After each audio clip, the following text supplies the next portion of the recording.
স্বাগত দীপ্ত সংবাদের সাথে আছে আমি কাজী আসিফুজ্জামান। স্পেনের স্বায়ত্তশাসিত শহর সেউতায় অবৈধভাবে অনুপ্রবেশের সময় অন্তত ৫৭ জন অভিবাসন প্রত্যাশীর মৃত্যু হয়েছে। আল জাজিরার প্রতিবেদনে বলা হয়, নিহতদের মধ্যে কয়েকজন পানিতে ডুবে মারা গেছেন এবং বাকিরা তারাজাল সৈকতের কাছে সীমান্ত বেড়া অতিক্রম করার সময় পদদলিত হয়ে প্রাণ হারান। একদিনে মরক্কো থেকে সেউতায় রেকর্ড প্রায় ৬০,০০০ মানুষ প্রবেশ করেছে বলে নিশ্চিত করেন স্থানীয় কর্মকর্তারা। পরিস্থিতি নিয়ন্ত্রণে আনতে স্পেনের প্রধানমন্ত্রী পেড্রো সানচেজ দ্রুত ঘটনাস্থল পরিদর্শন করেন। এই ঘটনার জন্য মানব পাচারকারীদের দায়ী করেছেন সানচেজ।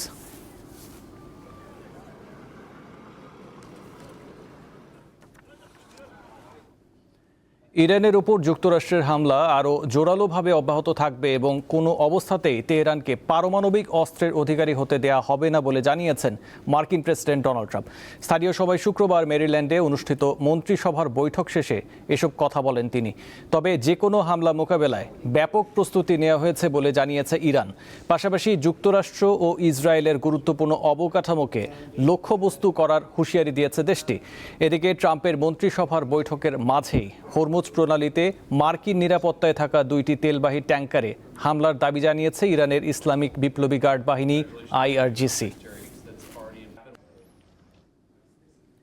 গ্যাসের অবৈধ সংযোগ, পুরনো লাইনে লিকেজ ও সিলিন্ডার গ্যাসের ব্যবস্থাপনায় নানা ত্রুটির কারণে নারায়ণগঞ্জে প্রায় ঘটছে দুর্ঘটনা। গত 3 মাসে গ্যাস থেকে বিস্ফোরণে অন্তত 30 জন আহত হন। এর মধ্যে চিকিৎসাধীন অবস্থায় মারা গেছেন 7 জন।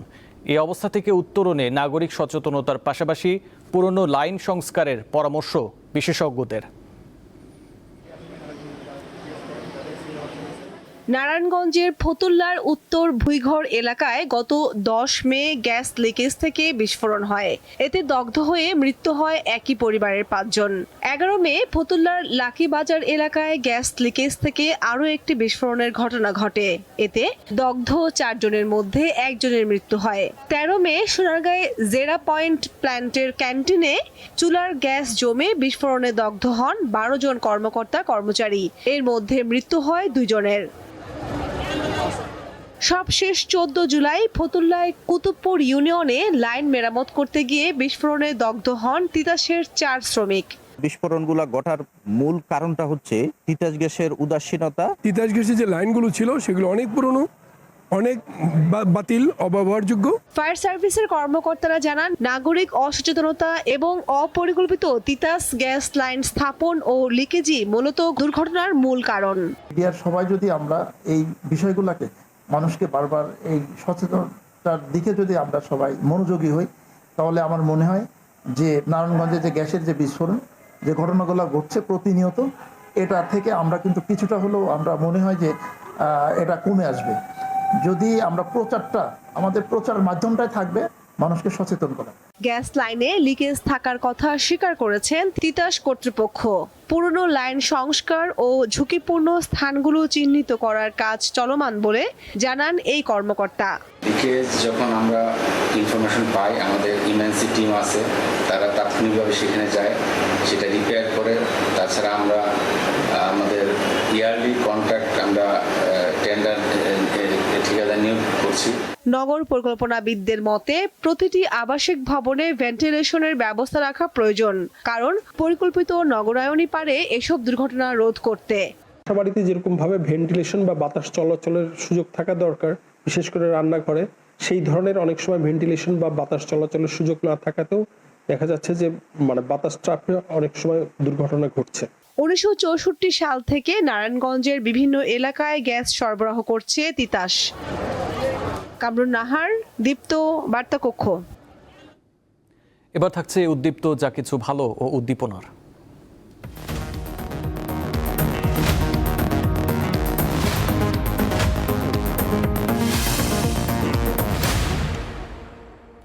ঢাকা বিশ্ববিদ্যালয় থেকে স্নাতক ও স্নাতকোত্তরের পর যোগ দিয়েছিলেন কর্পোরেট চাকরিতে।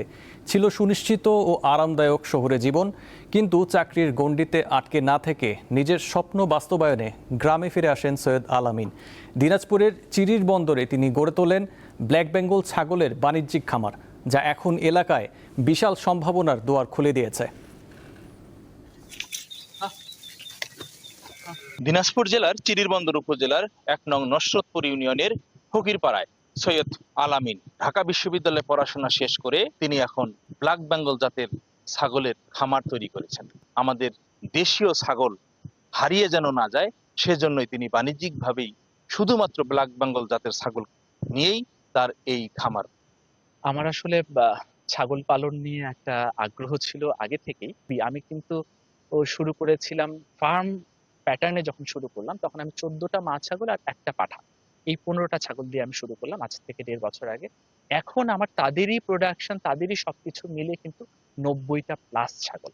তো এই ব্ল্যাক বেঙ্গলটা নিয়ে আমার কাজ করার আগ্রহ, এবং কাজ করার আগ্রহের একটা মূল কারণ হচ্ছে আমি সবসময় চাইতাম যে যে কাজই করবো সেটা যেন নিরাপদ হয়, অ্যান্টিবায়োটিক ফ্রি হয়, গ্রোথ হরমোন ফ্রি হয় এবং মানুষের স্বাস্থ্যের জন্য উপকারী হয়। আর আমার এই ছাগলের খামারটা শুধুমাত্র যে আমি করছি তা না, আমার এই 1.5 বছরে আমার গ্রামে অনেকেই যারা ক্রস করতো, খুব মজার বিষয়, যখন দেখছে যে আমি এসে করছি তখন তারাও উদ্বুদ্ধ হয়ে আমার কাছ থেকে ছাগল নিয়েছে, নয়তো বাহির থেকে দেশি ছাগল কালেক্ট করে দেশি ছাগলের একটা প্রচলন আবার বাড়ছে আমাদের গ্রামে। এটা একটা ভালো খবর। এবং আমি শুধু না, আমি আবার আরো কিছু উদ্যোক্তা তৈরি করছি যেন এই দেশি ব্রিডটা আমাদের দেশ থেকে না হারিয়ে যায়। এলাকার বেশ কিছু যুবক তারাও কিন্তু ছাগল পালনে আগ্রহ প্রকাশ করছেন এবং তার এই খামারে বেশ কয়েকজনের কর্মসংস্থানের সুযোগ সৃষ্টি হয়েছে। আমি দেখলাম, অনেক ভালো লাগলো, দেখি আমিও ওনার কাছ থেকে পরামর্শ নিয়ে চেষ্টা করবো যাতে শুরু করা যায়। আমার নিজস্ব একটা স্বপ্ন আছে, নিরাপদ খাদ্য নিয়ে, নিরাপদ খাদ্য, তারপর সেটার জন্যই এখানে আসা। তার পরিবারও এই ব্ল্যাক বেঙ্গল জাতের ছাগল পালনের বা খামার তৈরি করার কাজে উৎসাহিত প্রদান করছেন। সুলতান মাহমুদ, দীপ্ত টেলিভিশন, চিরিরবন্দর, দিনাজপুর। রাজধানীতে জাতীয় বৃক্ষ মেলায় ফলদের পাশাপাশি রয়েছে নানা ধরনের গাছ। বিরল প্রজাতির গাছের চারাও রয়েছে সেখানে। ছুটির দিনে গাছপ্রেমীরা ভিড় করেন পছন্দের গাছ কিনতে। রামবুটান অনেকেরই পছন্দের একটি সুস্বাদু ফল।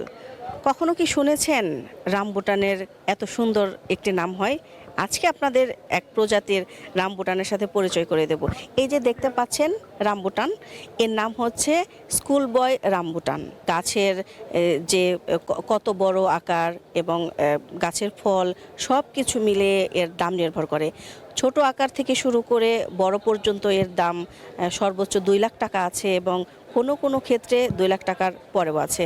অনেকেই আছে যারা রামবুটান গাছ কিনতে চান এবং গাছপ্রেমীরা অনেকেই আছেন একটু বিরল টাইপের গাছ চান। তারা আসতে পারেন জাতীয় বৃক্ষ মেলা এবং কিনতে পারেন পছন্দের এই স্কুল বয় রামবুটান গাছটি।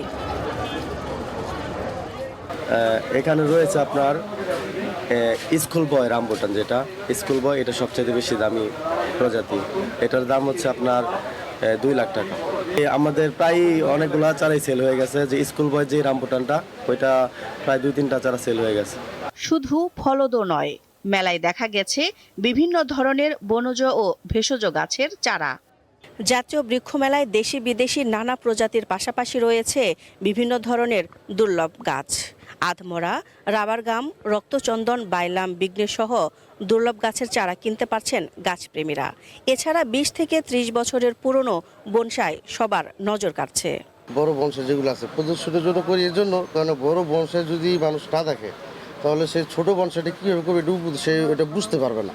আমাদের বনসাই রেঞ্জ সাধারণত ছোট থেকে বড় যেগুলো আছে, আপনার সর্বনিম্ন হচ্ছে গিয়ে আপনার 3000 টাকা সর্বনিম্ন, আর উপরে 5 থেকে 6 লাখ টাকার ভিতরে পেয়ে যাবে।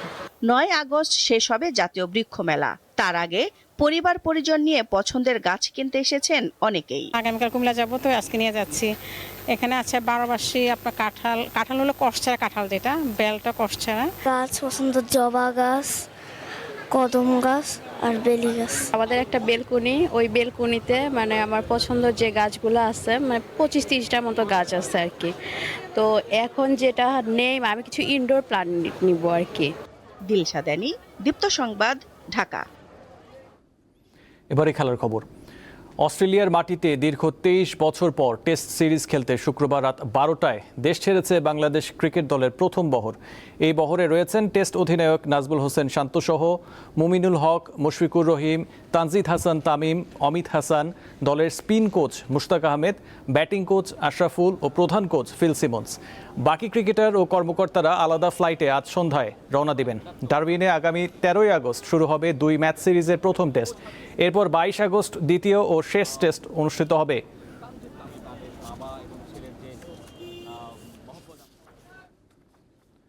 ইউএফা ও কনকাকাফ ভুক্ত দলগুলো চাপের মুখে বিশ্বকাপ স্বত্ব বিক্রির প্রস্তাবনা থেকে পিছু হটলেন ফিফা সভাপতি জিয়ানি ইনফান্তিনো। $40 বিলিয়ন অনুদানের প্রতিশ্রুতি সহ 211টি সদস্য দেশকে ওই প্রস্তাব দিয়েছিলেন তিনি। 19 সেপ্টেম্বর এই প্রস্তাবের ব্যাপারে মতামত দেওয়ার ডেডলাইন ছিল, কিন্তু চিঠি পাওয়া মাত্রই ইউরোপের দেশগুলো ফুঁসে ওঠে। ইউএফার প্রস্তাব নাকচের পাশাপাশি বিশ্বকাপ বর্জনের হুমকি দেয়। ইউএফার পর মধ্য ও ক্যারিবিয়ান অঞ্চলের কনফেডারেশন কনকাকাফও একই সিদ্ধান্ত নেয়। 96 দেশের এমন অবস্থানের পর ফিফা একটি বিবৃতি দিয়ে বোঝানোর চেষ্টা করে ফুটবল বিশ্বকাপ স্বত্ব বিক্রি নিয়ে ভুল বোঝাবুঝি হচ্ছে এবং মিডিয়ার অপপ্রচারকে দায়ী করা হয়।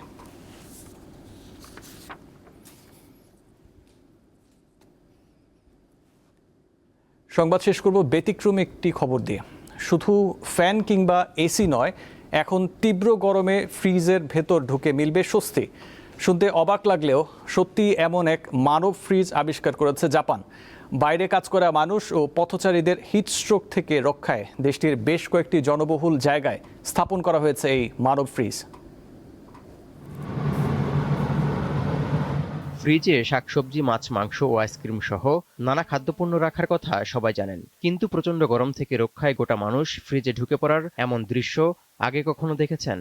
হয়তো প্রথম দেখায় কোনো সায়েন্স ফিকশন সিনেমার রহস্যময় ল্যাবরেটরি মনে হলেও জাপানে এই ঘটনা একেবারেই বাস্তব। তাপপ্রবাহ থেকে মানুষকে স্বস্তি দিতে ডো হিউম্যান বক্স নামের এই মানব ফ্রিজটি তৈরি করেছে জাপানের রেফ্রিজারেটর নির্মাতা প্রতিষ্ঠান SDRS। বিনামূল্যে ব্যবহারের জন্য এটি বেশ কয়েকটি জনবহুল জায়গায় রাখা হয়েছে। একটি মানব ফ্রিজ প্রতিদিন অন্তত 30 জনের বেশি মানুষ ব্যবহার করছেন। 5 মিনিটে গরম থেকে আরাম পাওয়ায় দিন দিন বাড়ছে এর জনপ্রিয়তা। গ্রীষ্মকালে জাপানের তাপমাত্রা 35 ডিগ্রি সেলসিয়াসের ওপরে থাকে এবং অনেক এলাকায় 40 ডিগ্রি সেলসিয়াসেও পৌঁছায়। আর তাপপ্রবাহ থেকে স্বস্তি পাওয়ার জন্য এই মানব ফ্রিজটি অসাধারণ।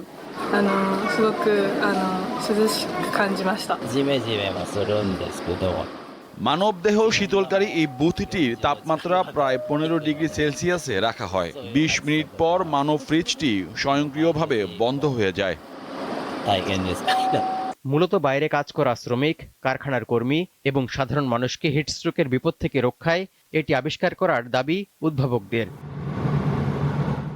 একটি মানব ফ্রিজের জন্য গুনতে হবে 15 লাখ জাপানি ইয়েন। সাশ্রয়ী বিদ্যুৎ খরচ এবং ব্যবহারে ঝুঁকি নেই বলেও দাবি নির্মাতা প্রতিষ্ঠান SDRS-এর। তৌহিদুর রহমান, দীপ্ত, বার্তাকক্ষ। এই ছিল এখনকার মতো। পরবর্তী সংবাদ 12টায় দেখার আমন্ত্রণ রইল।